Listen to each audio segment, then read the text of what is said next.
What's up, everybody? So, a lot of you have been asking me, how do you get better? Did it come naturally? Do you memorize? So, today's video, I'm going to kind of explain to you guys what I did and what I had to go through to get to where I am today. Like, I know a lot of times we see the tournament players and hear about their stories and how they got there, but for people that couldn't go, you never really hear how they got out there because it's not many. It's like maybe very few of us. So I want to kind of explain to you guys what I went through because it was kind of crazy and frustrating. So in DOA 4, started around when I was 12. The rank that you had was a C, and I went all the way down to the lowest, which was an F minus. First time ever playing. Lost the account, and then basically got a new one. And I started off with Kasumi and Ayane. I played tag. Tag wasn't broken, but what I did was played the two same people that I always used to play. And I started to look at the patterns and what they did. I had no idea what frame data was at the time, but I was getting better because I would adapt. You have to watch the opponent that you are fighting. So that was pretty cool. And over time, I started to get better in DOA 4 days. But here's where the real deal happens. I would fight higher level players and get beat the hell up because I had no idea what was going on until one day after I got through fighting Hoodless, I sat down and looked up the frame data. I couldn't deal with it no more. Like, I had to look up the frame data because if not, I would have gotten demolished. It does not feel good, and we all know how it feels to get beat the hell up. I sat down, looked at every character's frame data, and over time, everything stuck to me. I played and tried to identify the move based off what I looked at, and just kept playing. And it did become natural and better to me after I put the work and the time in. Alright, so here's the frustrating part, guys. The mental part. You have to be mentally strong. You do. Because there are barriers and standards mentally set that will literally make you want to quit. So with that being said, let's start off with this. I started to get better, and if you didn't know, had my own clan, TK. We had 3 leaders, and it was literally the best clan. And then there was MCK and FC that came later on that had a couple of tournament players in both.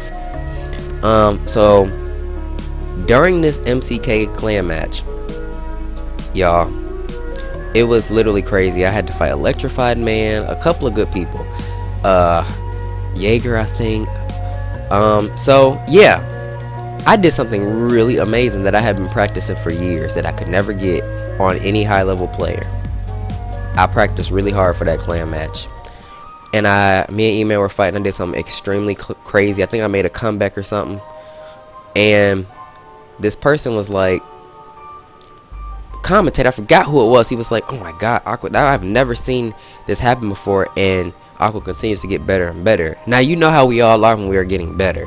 We want to hear ourselves or see ourselves get better and hear people talk good about us. I mean, that's natural. Who wouldn't want that?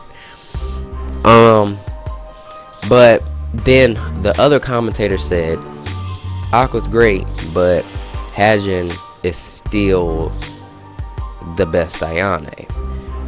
That didn't bother me because it's awesome that somebody set a standard offline, but it's one thing when somebody sets a standard offline and people bring it up to where everything that you do is overshadowed by that person and what they've done.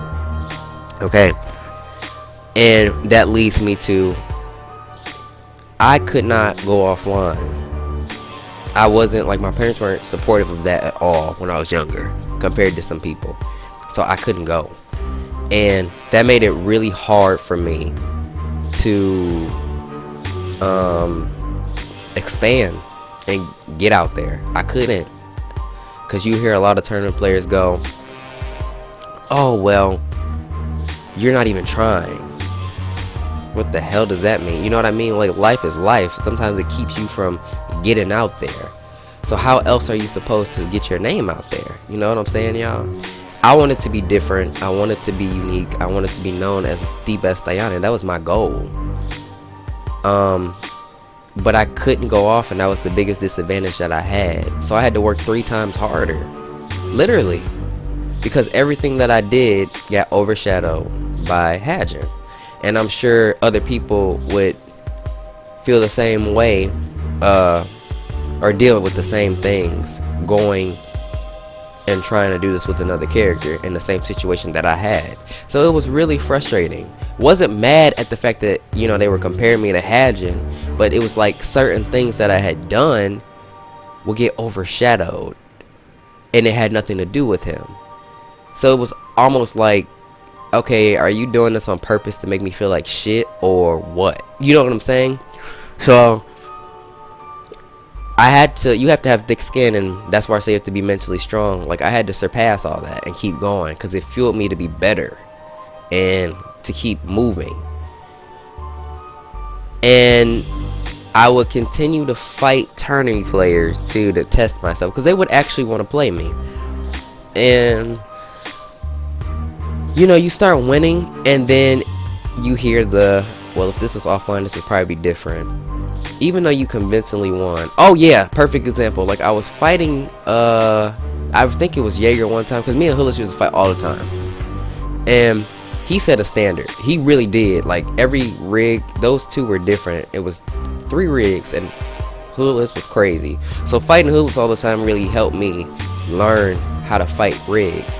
I think Jaeger hadn't played for a while, and I did a first to 5 with him. I was set to do that, and it was literally said, oh well, Jaeger hadn't been playing for a while, so I would like to see the same matchup offline, because I had won pretty convincingly. Like, he hadn't been playing, but at the same time, you gotta think, if it wasn't you and maybe somebody like Phyllis or somebody like Caliber, that would not have been said. It wouldn't have mattered if he would have played or not. So it was stuff like that that I had to continuously deal with. Overshadowing, being discredited a lot, when I started to get better. And it sucked real bad, but it fueled me so much to keep going.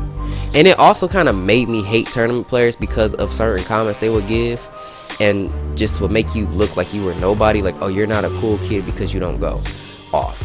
Now, over time, don't get me wrong, I'm not trying to make tournament players sound like shit, but over time, like, I start to meet more people, and like, you know, there are a lot of good people that do go offline, but there are a select few that will do that to you. And people that don't even place or do anything will do that to you.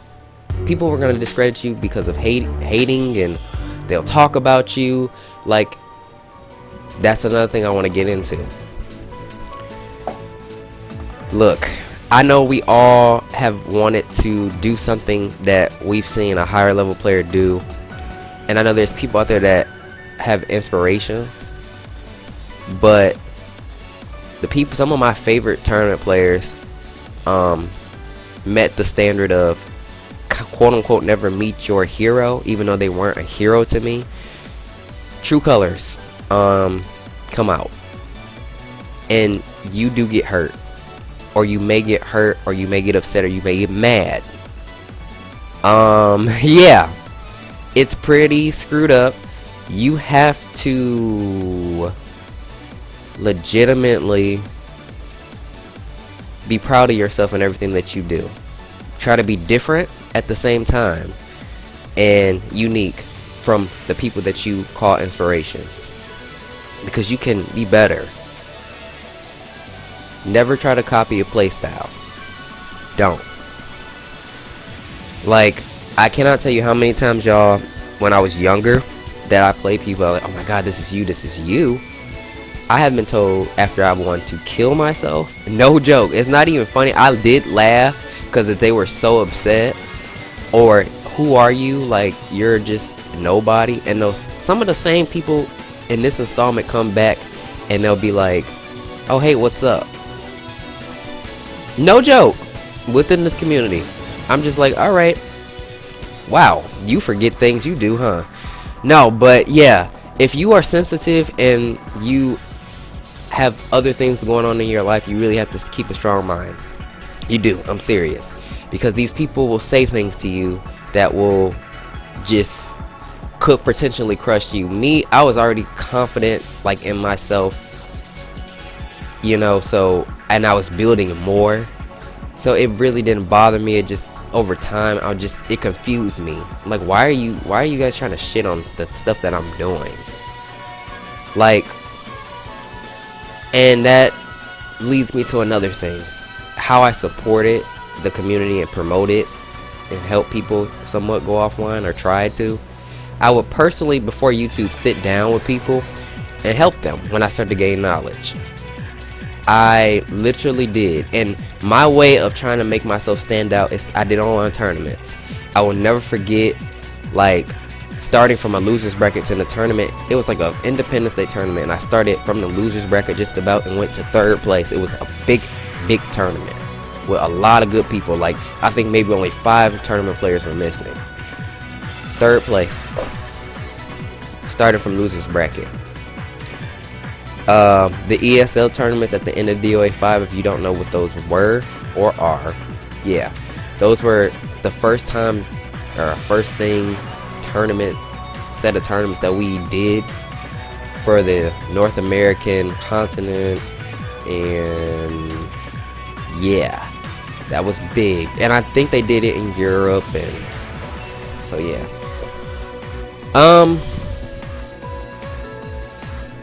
Pretty much, I placed top 8 in all, and I got better and better each time. Like, I pushed myself to get better and better and better, to the point where I finally won. Like, I won 3 in a row, and at the time, like, it really wasn't a big deal, because I put this mental standard on myself that all my accomplishments, from my, you know, breakdowns to helping people, was just for me helping people. Like, I didn't really think much of it. It's just I help people. Or the tribute I made for all the players, like, it took the time out of my day to do that. Like, just all that stuff was just stuff that I did because I care about the DOA community. Like, it wasn't big, or the tournament ones I had, or the ESL things that I had done. I put this mental standard on myself that it wasn't a big deal, because that's what the standard was. If you didn't go offline, it wasn't a big deal, right? So,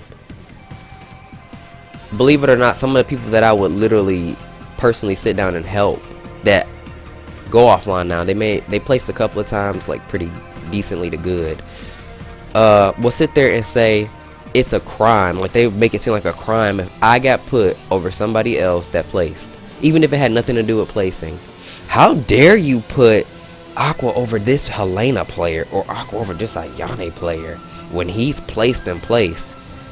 Y'all, and it would literally be me doing a tech video, or somebody just saying, oh, I really like this person's Ayane, like, these are my favorite players. It was like a crime. And that leads me to say, if I would tell somebody, well, yeah, if I would tell somebody that I am the only person in the entire world, or not the world, excuse me, North American continent, that well, yeah, I can say placed top 8 in every ESL, because I did place top 8, but won 3 in a row, half of them or more ESL tournaments than the rest of the people in North America. If I told that to somebody that would place offline, you know what they would say? Huh? Well, I wasn't in it. Huh? We'll do the same thing offline. Literally in this community, that's what it's like. That's what would happen. Until one day, like, I remember Master asked me to come onto his stream to interview and talk to him about my breakdowns and, like, those ESL wins. Like, that really opened my eyes up to break that mental standard and say I couldn't even go offline. Like, even when I started college and everything, like, I had to save up for all this other stuff. Like, I just couldn't do it. So it really made me open my eyes up and say, okay, all these tournaments that I've come close to winning or have won, being the only something in DOA, like the only North American person to win 3 ESLs in DOA 5, and that's probably gonna be the only for that game in history. Like, that was the only way that I could really make a statement. Like, I had to be proud of that. It was big. It was something from where I started, because I couldn't have been those things. I could have lost. I could have placed top 16 instead of top 8. I could have just not placed at all, and I could have literally given up all those times when I got an overshadow, or when it was a crime that I got put over somebody. Y'all, like, it wasn't like this pretty story where, oh, I just worked hard and I got, you know, recognized for it. Like, I didn't really care to get recognized for it. That's really not the point. But it was me mainly being proud of myself. Like, don't look for people's approval, because I never really wanted or cared for people's approval. It just came with what I was doing. From the breakdowns, even like, guys, when I would do the breakdown, somebody always had something to say if it wasn't them or it was their character. No positivity, negativity, and it came from certain tournament players. Like, it wasn't even like criticism or correction. It was literally something dumb, like, oh, this doesn't work, old news, or this isn't consistent. But in my video, literally, it would work consistently. I didn't just talk about it or show it. I literally used it. So it's things like that that you are gonna have to put up with, y'all. You have to be mentally strong. Like, you literally have to look at the track record that you have, even if you didn't go offline, from the events that you played. Like, I got to play people, almost everybody in this community, and say I've beaten them. I literally have gotten to place in tournaments and be able to say I'm the only person that, even not even tournament players, can say that they were the only North American to do this certain thing. Like, that's big to me, because I couldn't do that thing that everybody else, or many, you know, actually a few, are doing today. That's huge for me. The breakdowns and all this other stuff that I had gained the knowledge to be able to do and look back on, or all the challenges that were made to me where people were looking down on me and I won, or I got close to make them say, oh shit, well, whoa, I can't say this about you anymore.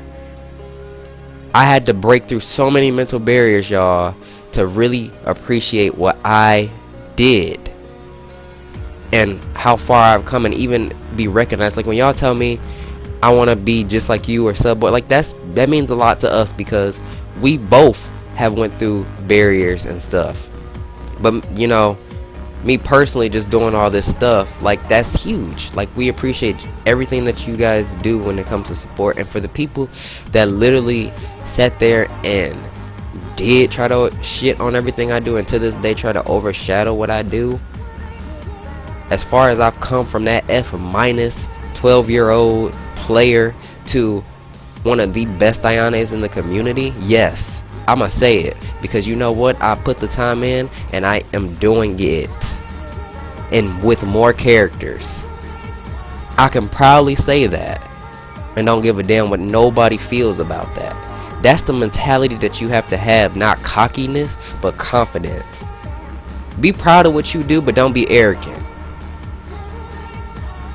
Like, people to this day think that they are more deserving over you because they place, but maybe you have put more effort in another area than they did. So you are covering something that they're not even trying to help other people do. Or you've done things too, but it's not fucking noticed, and it's overlooked because it's not the mental standard that is set of what's good. They're gonna be haters. Even in these chats and comment sections, y'all, people will notice you, and it'll be a group of players, and they know who they are, will sit there, and people will throw people in front of you. And you worked hard too. And the person don't even have to use the character no more. So, you deal with a lot. And hopefully y'all take what I say, and hopefully y'all hear what I say. And when I say you need to be confident, even if in real life, like you dealing with a lot, people don't respect you, like as far as your person, and they shit on you. Even when it comes to like bullying, I know people like try to stay out of trouble, and video games helps you get out of this, and you want to make something out of this. Well, guess what? It gets no different on gaming. In fact, it probably gets worse. But you know what you gotta do? You gotta stand the hell up, hold your head up, and you gotta stand up for yourself by pushing yourself. Don't retaliate directly. Don't show people that things bother you. You retaliate by pushing and working harder than you ever did before in your entire time or beforehand. Because that's what I did. That is literally what I'd had to do. It is pressure because you do want to make sure that you break that standard. I'm not just this person. Let's get it. You want to treat me like this? You want to put me in this category? No, I'm more than that. So keep trying me. And that's literally what it is, y'all. That's the story to it. It's not pretty. I did end up hating tournament players for a long time because of the things that was said to me. And I did end up getting overshadowed, overlooked. It wasn't that I was trying to be recognized again. It was just I was trying to push to be something with working 3 times harder because I couldn't do it. Go offline to do it. You know what I mean? That's hard in this community. I'm not gonna speak for the rest of them. Tekken is for another day. But